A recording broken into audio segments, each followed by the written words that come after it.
Today, we are talking about 6 classroom activities that you can do with your students after testing that will hopefully keep them engaged and pass the time a little faster for you.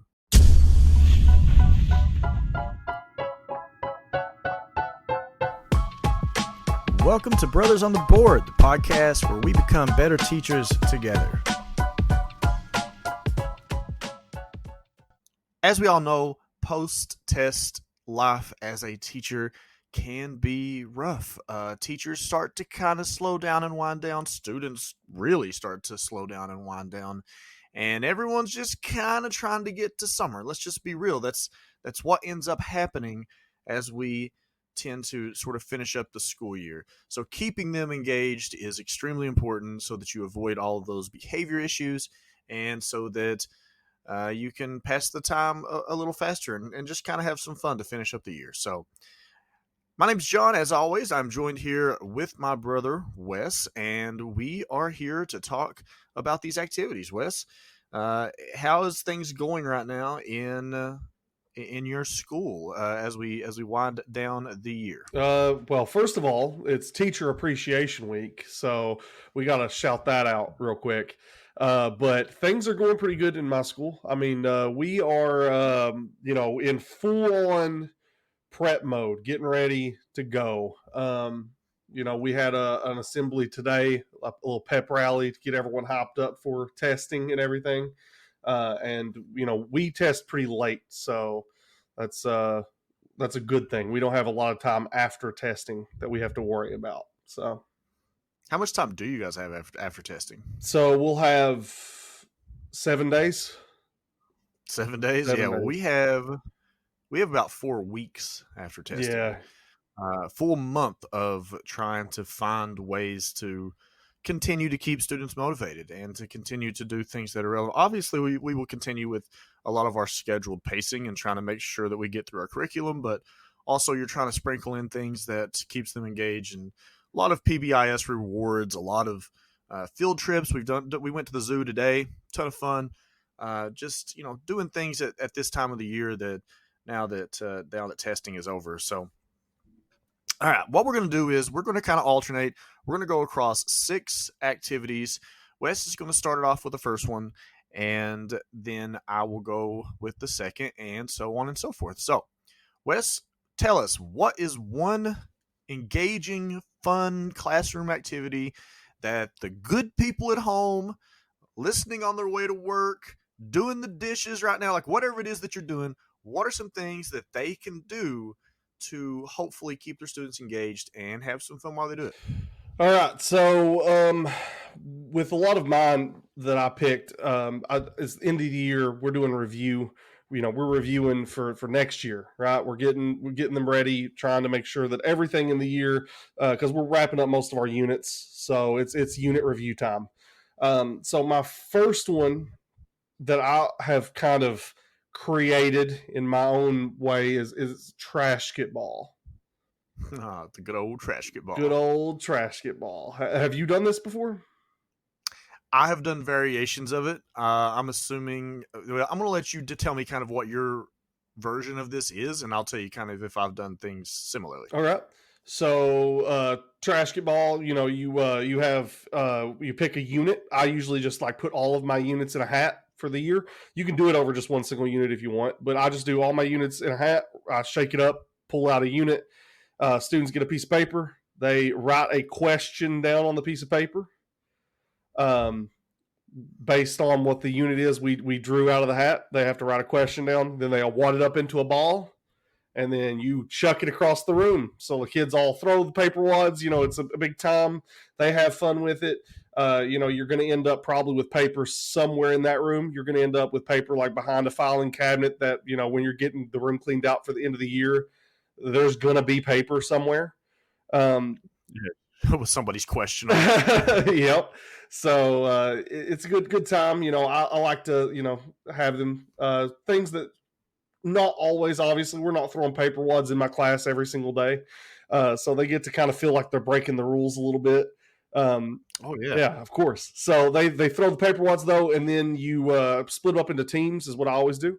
And then one person comes up, picks up a paper wad on the floor, opens it up, reads the question, answers the question. If they answer it correctly, they get a point, and then they wad it back up and shoot it into the trash can or the recycling bin, depending on your stance on that one. We have recycling bins at our school, so we shoot it into the recycling bin. And if they can make it, I usually do I put a tape down, and they can do a 1-point shot, 2-point shot, or a 3-point shot to try to get it in to make some extra points for their team. Okay. Well, I mean, I've done something very similar, but nowhere near as complex. I love the getting points for your team and stuff. I think what I've done is way, way, way more basic, just kind of shooting it and then asking a question or something like that. But I like that. It gives a little bit of competition. Just adds a new element. You're disguising it. You're disguising questions as basketball. It's perfect. Absolutely. I like it. Yeah. It's great. So if you all my people out there that are currently entirely digital, it's time to go find some paper. I know that that stuff that you haven't seen in like a few years, paper. that stuff. It's still around. I mean, believe it or not, it's crazy. I know, right? Yeah, who would have thunk it? So, yeah, absolutely. I love that. That's really good. Okay, moving on to number 2, and this is one that I'm going to share. When I was coming up with my list of 3, I was trying to think of activities that could be used somewhat kind of cross-curricular, which trash ball could definitely be. It doesn't matter what your subject is, you could do that. Mm-hmm. I was trying to think of something that could be cross-curricular, and as everyone knows, or should probably know by now, I'm a language arts teacher, so writing is something that I would consider to be relatively cross-curricular. Writing is a skill that's just useful everywhere to some degree, even for those really weird math people, Again, I don't know how they do writing in math. How do you write in math is beyond me. I know word problems, that's reading, but I don't know how you come up with stories and stuff in math. People say that science is witchcraft. I think writing and math is witchcraft. Writing and math is definitely there's a spell being cast there for 100%. Sure. You're turning someone into something unnatural. For sure. 100%. But anyway, sorry, carry on. I just had to throw that in there. Oh, it's all good. All right. So one of the things that my students love doing, and we've done this throughout the years in what we call OWL time, which is a version of RTI, essentially, is a murder mystery cartoons. So you can find these on the internet relatively easy. Basically, they're just a little, not necessarily a little comic strip, but just a little cartoon, a little hand-drawn type whodunit type scenario. So it gives you a little tiny snippet of the situation, and it's got just a woman standing in a kitchen. She's holding a frying pan. She's got her hands on her face. It's and you kind of have to use your reasoning and the evidence provided in both the passage and the picture to try to determine who did it and how and why. So the kids really like this, and we use this a lot for argumentative writing. So it's something that students can use to kind of have a discussion and really kind of find a way to use evidence and connect it to their claim of who did it. So this is something that I've seen students who, especially if you're wanting to try to reinforce writing skills, this is something that kids absolutely love. And for the record, we do have a website. It's brothersontheboard.com. I will link when I post this week.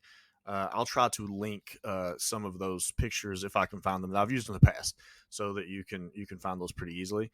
But that's always a super fun one. And the best part is for a lot of these, I genuinely don't know the answer, right? So I'm kind of getting in on it with them. And I'm okay. And the cool part is if you do this over multiple years or multiple classes, even throughout the day, by 6th bell, you've heard a lot of the pretty common answers that people will say, but then someone will say something that just blows your mind. They're well, what if this happened? You're what if this happened?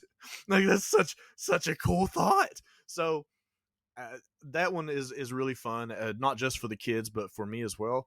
And it's definitely one that I think that teachers would really enjoy doing. I like it. You're, adding in a little bit of murder into school, which is always great. Yeah. What do you do? Dude, we had an assembly today. I do have to say this. We had an assembly today, like I said, for like testing and everything, pep rally, and we came back early from the assembly, and so we had like a little bit of downtime. And I'm just like monitoring my class because it's like not the usual schedule, obviously, for the day. And I'm like, just work on whatever you need to work on. If if you've caught up, just got a little bit of free time here at the end of the day. And I'm like walking around, and these two kids are watching like this woman murdered her husband and such and such. I was like, that's not school appropriate, but let's get off of that. Yeah. I mean, yeah, you hit that X button. Yeah. I will point out, like these types of things that we're working with is nowhere near inappropriate. It's very very basic, like so and so found her husband laying at the bottom of the stairs kind of thing. So just pointing that out. We're not handing out comics filled with blood and gore and some very, very crazy detailed top things here. This is very much, it is nothing worse than you would see in an Edgar Allan Poe poem. Understand? Well, I mean, Edgar Allan Poe can go pretty hard sometimes, but whatever. I mean, hey, it is what it is. But I really like that one. Like, it fosters some creativity. I can see where you could do it across curricular. And yeah, you have never told me about this one. So this is like completely new to me. I've never talked about You've never talked about this one. And anyone who knows our wives knows that like they're true crime fanatics. Oh, dude, loves it. So Taylor is definitely going to be like, you should do a murder mystery with the students. So yeah, what would be interesting is if you did a cross curricular one with the ELA teacher, right? Hey, what if we did one together? What if we did one? What if you and I did one? What if I did one from the perspective of like the evidence, using evidence, and then like you did one like with the science behind it or something like that? Like if it was one that, because I know there's a couple that talks about that kind of stuff. So yeah, we could do that. It'd be interesting. Yeah. All right, cool. Anyways, murder mysteries. Weird to say that's a lot of fun, but it is. All right, Wes, hit us with number 3. All right. So number 3 is one that I have done in the past. I really like it just because it allows, again, for some creativity with the students and allows them to really express themselves. So in science specifically, this one's a little bit more towards science, but it can be done with any one of them. In science, we do a lot of modeling, a lot of drawings, and identifying things in the drawings. So with this one, carousel graffiti. I don't know if you've ever heard of that one. Never. You put up just some either whiteboards in your room or just the tear and stick, the big poster boards. Just somewhere for students to write. A few different stations. Yeah, those big giant Post-it notes that you can hang up. Yeah, best things ever. Dude, I have like every year at the beginning of the year boxes of those, and I just burn through them. Like I just love them. Yeah, absolutely. They're just covering my walls because there's just so many drawings and stuff we do. But anyway, you put those up, 6 or 7 of them, however many units you have in the for the year. Again, I'm focusing a lot on review right now. We're going back and reviewing everything because we're kind of wrapping up. But put those up, put each unit you've done at the top of it, and then you let the students just however they want to express themselves in groups. They can pick. You can assign the groups to each one if you want, and then they just do drawings or words or stories or whatever they want to do. It's just a space for them to write whatever they want to do, whatever they can think of about that unit. So think back to the original thermal energy unit we did at the beginning of the year. What do you remember from that? How do you want to draw it? What do you want to do? And a lot of times that's what they'll think of. It's like, all right, I remember we did like a cup, and we talked about the thermal energy change within the cup and kinetic energy, and then they'll just draw that and label it, and it just starts getting their mind going about those old units. Dude, I love that. I'm doing that tomorrow. Yeah, I'm doing it. I'm doing it tomorrow. I'm gonna have to tell my co-teacher, like, I'm gonna go in tomorrow. I'll be like, change of plans. I'm gonna erase it. I just walk over, erase the agenda. We do have things planned tomorrow, but I am doing It's that. I great. have to find a way to do that by the end of the year. For me, it would be cool just to be able to see, like, what do kids remember? What do kids remember from the first quarter and being able at the end of the day to walk around? And as a teacher, as you guys know, sometimes at the end of the day, it feels like you've taken a shovel and you've filled your ditch back in a little bit that you've been digging, and you feel like you've went backwards. Hmm. I think this will be an excellent way to hopefully see kind of the fruits of your labor You will a little bit. 100% be surprised. You'll be like, wait, that, like, I've done it before and I've been like, you slept in my class. Like, how do you remember all of this? Like, definitely You something learn to, they learn by osmosis. yeah, they just They soaked in the just knowledge, you know? yeah, okay. I love that. That's great. I'm doing that. Teachers, you guys do that. Everybody, we're all doing that. Everybody's doing Everybody on board. graffiti.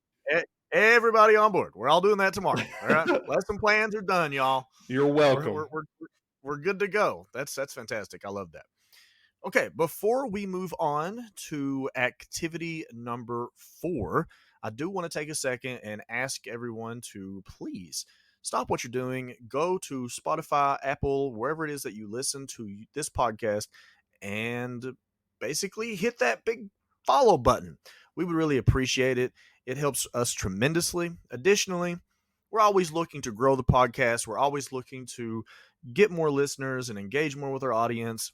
I want to get to know everyone that listens to this. So if you could do me a favor and just tell a friend, tell a teacher buddy, tell people that you know who may enjoy the show, let them know so that they can come and have these conversations with us. We would really appreciate it. Okay, moving on to numero cuatro, number 4. Riddles. Riddles for me are one of the best things that I do all year. And the best part is a lot of these riddles were written by me. Why is that the best part? Because they can't Google the answers. That's the best part. Watching groups. So here's what you do. You put them in small groups. You give them all these riddles. By the way, I will post these also on our website, brothersontheboard.com. And as you put them in small groups, you give them the riddles, or you do it in stations or something like that. You have them move from riddle to riddle, and you have them try to figure out the answer. And what you do is you give them tickets, right? You give them tickets, and they can only ask questions or hints. They can ask yes or no questions with those tickets. Now, it can't be, is the answer this? It can't be that. But it has to be only yes or no. Like, for example, like, is it a person? Is it like it's kind of a hint, but it can't be open-ended questions. It has to be yes or no. So each group gets like 3 tickets, and they can use those three tickets however they want. So not only does it require them to really think, but you also won't have students asking you questions the entire bell, right? It requires them to have some self-pacing and just some self-discipline. And it's one of my favorite things that we do all year. So again, I've watched students like sit there, and I'll come past and they're like, they're typing it in on Google.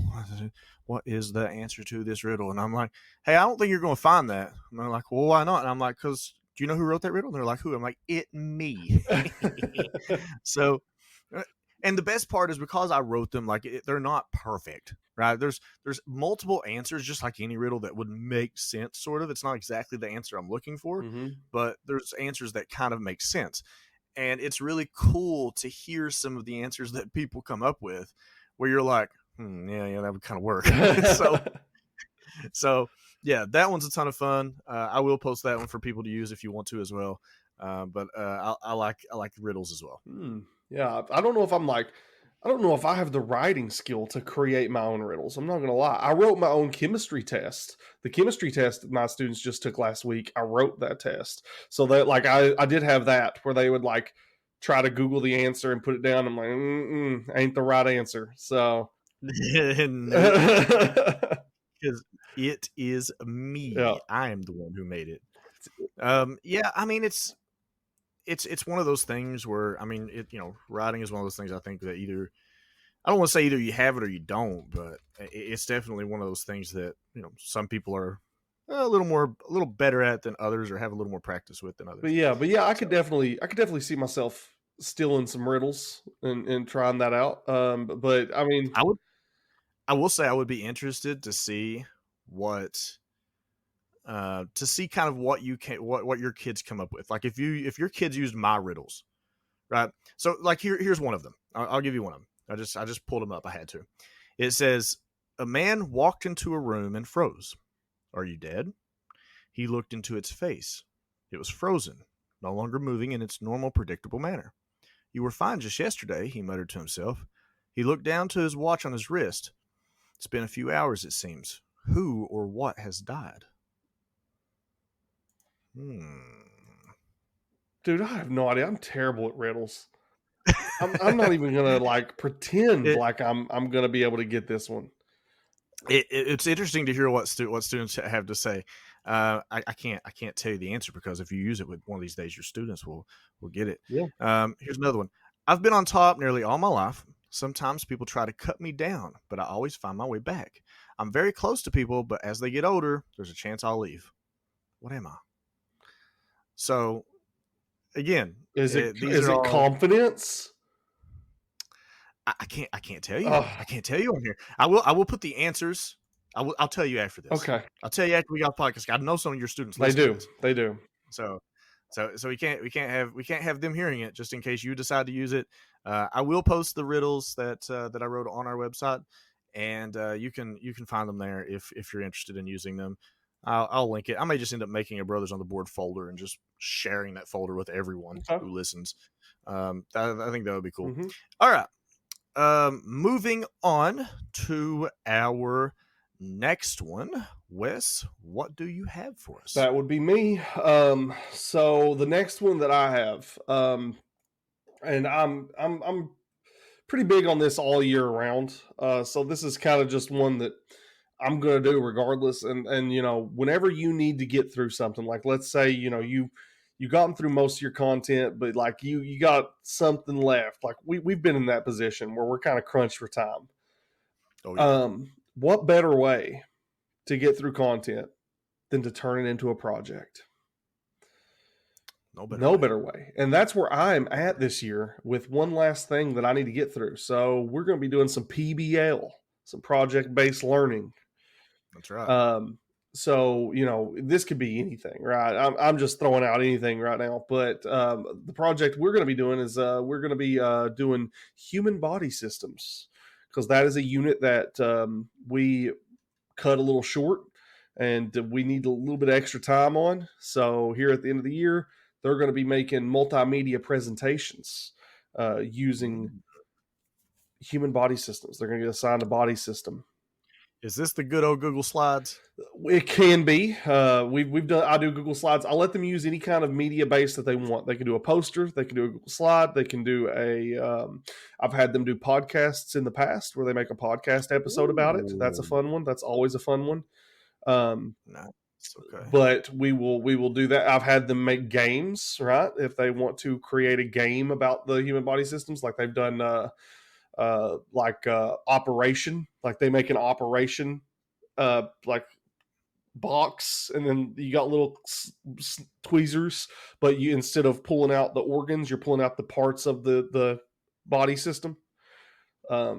So they get creative with it. I let them do kind of however they want, however you want to teach us, and then I let them teach the class about the systems. And so it's not just me just talking all the time, like, because usually once we do body systems, for my science people, we've come from cells, right? So plants and animal cells, and then right into that. And unfortunately, like the only way to learn plants and animal cells really is like kind of memorization, right? You got to remember all the different pieces. Mm-hmm. So it's a lot of me talking and then memorizing, and I don't like that. So we move on to projects.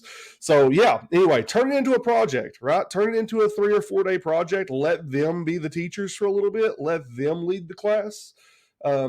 Is one of my favorite ways to end out the year. Give them a little bit of responsibility, don't just have them sitting there listening the whole time. And that's have a student-centered classroom, as the lingo would say. 100%. Yeah, we love those student have those student leaders in groups, have them kind of taking charge.